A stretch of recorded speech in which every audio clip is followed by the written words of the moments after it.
Hey guys, welcome to another peacetime painting video. So since my last video, which was on painting homogans quickly basically, that video seemed to be quite popular, and I think I've gone from like something like 30 subscribers to over 50 now, so I just want to say thanks a lot to everyone for subscribing and watching and, you know, joining in with this very nerdy hobby that we all have and that I've started making videos about. So yeah, that's great. I'll try and keep it going. I'll try and keep doing more videos. Thanks a lot for that. If anyone has any ideas for things to do videos on, if you want to see me paint, I don't know, some gene stealers in, you know, 90 seconds per gene stealer, or I don't know, make some more like icy terrain or something like that, or make some more sort of medievally style ruins, or rusty old, also ruins I suppose, but futuristic ruins, then please do shout. One thing that someone in the comments of my last video, I think it was, did say, it was Steve Vistaka, basically said, I've been thinking about getting an airbrush. Can you let me know the basics of your airbrush, what kind of setup it is, what you'd recommend, and all of that. So I thought I'd do a quick video on that, because airbrushes are, you can just basically blend colors like fantastically well with airbrushes. You know, I don't know if you guys have ever used like Photoshop or anything like that, and you can just click and drag a color gradient and there's just a perfect blend from one color to the next. Well, as you gain more competence with an airbrush, you sort of start to be able to actually do that for yourself, like on your models and things like that, and it's kind of versatile how you want to do it, whether you do it as a base like pre-shade, or if you do it afterwards for highlighting, or if you do it both. It can be very versatile. So yeah, I will now go through what I use and honestly what I would recommend for someone using this stuff for the first time. It's my first airbrush, so I've been kind of finding my way, but I've used it for like quite a while now. Well, less than a year, but you know, more than 6 months. And I've used it with positive effect on my miniatures and also on my terrain, and yeah, I just feel more confident with it now. So what I'll also do, if I can work it out, I'll put some links in the description. I don't know how to do affiliate links, like for Amazon and shops and things like that, but basically I got mine on Amazon. If I can work out how to do it, then I'll put those links on there, and yeah, go for it. Have a look around. There's plenty of reviews on all of them, and there's no shortage of them, to be honest. So okay, I'll go into it. So first off, here is my compressor. It's nothing fancy, as you can see. It's a diddy little, you know, I mean, what else? I think I paid like 50 or 60 pounds for it. It hasn't got one of those reservoirs on the bottom. You don't need them. It's bigger than those catering ones, which I think are about that big. Like my friend got one recently, and I hope it works out for him, but I saw some reviews that said basically, you know, they're not quite up to it. It came with a sort of top feeding, I think it's called, airbrush, which are totally essential for painting miniatures and things. You can see it's kind of dirty. As I've got used to using it, I've kind of got blasé about cleaning it and things like that. I'd recommend you don't do that, because you're going to have a better time with a clean airbrush. So yeah, here it is. You get plenty of line with it. This is probably like, what, like 4 foot of line I think I've got with it, and it's just the kind of stuff that you used to get on like old bike pump nozzles, like, and just loads of it. If you're a total cheapo, you can actually use a massive tire, like literally a car or a tractor tire, the pressure from it to go ahead and paint your stuff, you know. But I want one of these. It's quiet. You can hear when I use it. When it goes to fill the reservoir back up, it's just like a little motor chugging away. I'll go through the operation of it here. So we've got a simple on-off switch here, which does what it says on the tin. When there's no pressure in it, if you're telling it to achieve a pressure, it'll go up to it. This dial basically tells you, it's not like for like turning, but you basically set a demand or how much pressure you want from it, and it'll go ahead and it will you know, try and achieve it. So what is it? I've got it set to 40 psi, which I found is good for like doing kind of biggish areas. So you see, as I use the pressure, it replenishes it as it thinks it's gonna struggle to meet that. If I wanted to go up to 50 or something, which to be honest I've never done, I turn the dial up and it'll start to. Oh. So then you get kind of used to the thresholds a little bit. It seems like when you turn the dial up, it doesn't do the pressure stuff, but once you start using it, it does. I've even used it down to 10. I mean, look, it takes quite a few rotations for you to actually get it where you want, as you can see. But that's all right. That's down to what? 20-ish there. And that will be good for like getting really in close with things. You can lock it in place by clicking that down. Yeah, so then it'll stop turning. So I could lock it at that pressure. Obviously there's moisture in the air from breathing and people like me talking, making videos. That gets collected in this little reservoir down here, which you can eject just like pressing this. It's quite satisfying actually. Turn it off when I do that actually.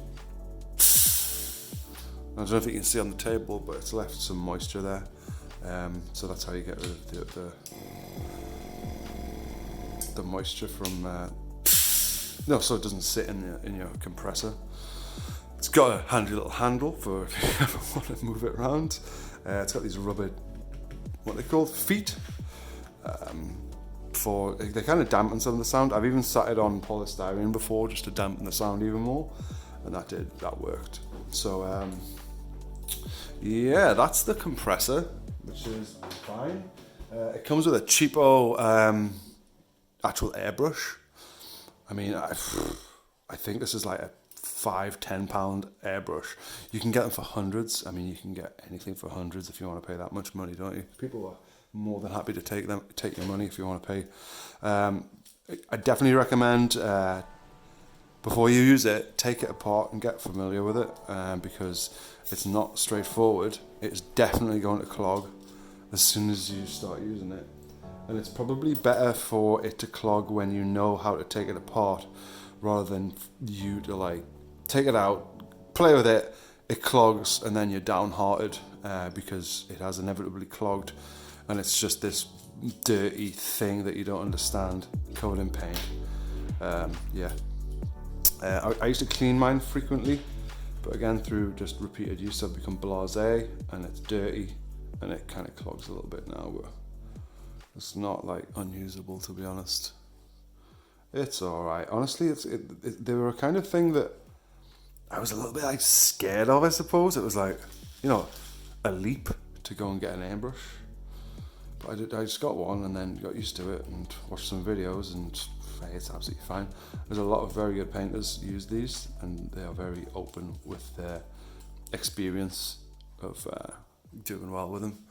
So yeah, I would say there's a kind of movement online, definitely on Reddit and probably on other sites, and it's called Buy It For Life, and they have a sort of mantra with tools, and it's you buy first time cheap, like you buy all your tools cheap first time, and if you use it so much or you use the thing so much that it ends up breaking, that's an indication that you should buy the good one. So buy the whole tools cheap first, and if it breaks, get a good one. And that's a good way to kind of make sure that you're not just spending your money on things that you don't necessarily need to spend your money on. Unless you're mega rich, then go ahead, get the most expensive one. This is a mask. I use my airbrush in my kitchen. It's a pretty good sized kitchen, but it's not like massive. When you're using primers particularly, you definitely want to wear a mask. I mean, you should wear one all the time, but if you watch people on YouTube, you know, they're not wearing them when they're airbrushing. Like, I think Luke's APS just like gets these like spray cans out in the house sometimes and uses them. It's I don't know, I wouldn't like to be as long as yeah, get one of these. I'll put a link to this as well. This is really good. Something I used to work in environments where I had to wear masks, I used to cut stone. I've worked on ships where we were painting with, you know, what they called, big spray guns and things like that. Worked next to shot blasters. I've even been there next to a volcano in Papua New Guinea that was constantly erupting. I'll put a picture of that. There you go. I think it was called Rabaul, that place. Anyway, I've worn a lot of masks. This one's really not annoying. A lot of masks are very annoying. This one does, I wear glasses. This one doesn't get any air coming up through your glasses there and steaming them up. It doesn't like, it just seems to focus the, what's the word, the exhalations very well out down and forwards here, which is useful, because other ones that don't do that, you just, I don't know, it's a bit of a nightmare. And this one is not a nightmare so far. And it's 3M, pretty legit. Not cheap, I think it's about £20. But hey, it's your lungs, isn't it? You can't clean them out. So you might as well wear a good mask. Okay, I bought these to go with it. So thinner. You can buy airbrush paint, that's absolutely fine. It's usually, I think, just thinned and maybe some additives, normal acrylic paint. So what I did is I just bought a bunch of Vallejo colour and a bunch of little dauber bottles, which are basically just smaller versions of this. And I put some paint in and I put some thinner in. And I mix it up and it's all good to go. Airbrush cleaner, this is, not only does it clean, but it also lubricates airbrush with a little sort of lubricating film when you leave it. It's really good, super powerful stuff. Like if it's all cloggy, I might actually do this after this video. I'm gonna just soak it, the whole airbrush, take it apart and soak it in airbrush cleaner, and it'll just, it takes everything off. It's really good stuff, really powerful. Surface primer, I use grey because it allows me to sort of work from a neutral-ish base when I go to do zenithal highlighting from the top of the model and nadirical on the bottom, or whatever you call it. But basically, yeah, zenithal highlighting and shading. Yeah, that's this stuff is like really powerful stuff, and I'll explain that. When this goes in an airbrush, it is like the most adhesive like stuff you will ever find. Like if you're ever going to use, if you decide that, oh, I'm not going to wear a mask, you should wear a mask. But if you decide I'm only going to wear it at one time, it's when you're using this stuff. For this stuff, you open the doors, wear masks, don't have the kids around. This is like real microscopic super glue going, and you don't want that going in your lungs. It'll be on things in your room. Yeah, this is like bonkers stuff, to be honest. I ruined my previous pants with a drop of this. I had some new trousers that used to used for work and everything, and then that was out the window when I what do you call it? When I got some of that on it. One extra thing, not white vinegar, but just one of these spray things. So you'll be gonna be potentially changing colours a lot. Instead of like I don't know, you can buy these like cleaner things, and it's like, yeah, you use the special airbrush cleaner and squirt it into this like pot. I'm like, okay, but honestly, you can just blast a bit in there, put it in a pot, blast a bit in there, put it in a pot, spray through a few times, and you're ready for the next colour to go in. If you have a look at my other videos, there's one where I change colour in 15 seconds. It's like I did a little challenge for myself, but it's totally possible to change colour very quickly, and I'd recommend you do that. So yeah, that's going to be the end of this video. I'm going to try and keep it short. Hopefully it's been useful. If you're thinking of getting one of these, like I said, I'll put a link down below. It's nothing special. You can get them on eBay, you can get them on Amazon. I think they're not even branded, a lot of them. One thing that I will do as well, you can use these to you can blow balloons up with these guys. All right, you can, if you're having a kids party, stick your balloon on, living the dream. There you go. Okay, I think that's all I was going to end the video on. Thank you to everyone who's subscribed so far. So far people have watched like 55 hours of my videos, which is absolutely insane, I think, considering I've just been kind of doing kind of low effort, ones where I haven't even edited some of them. I've started editing recently, and those videos have seemed to be getting a lot better viewership, which is good, and to be honest, they're quite expected. So I'll be doing more editing just so that they're a bit more viewable and a bit less like they don't ask you to sit there while I go like this, going tick, tick, tick, tick. Yep, just topping something up. Anyway, yeah, thanks for watching. Leave a comment below if you want to see me do a video on anything. Yeah, cool, thanks.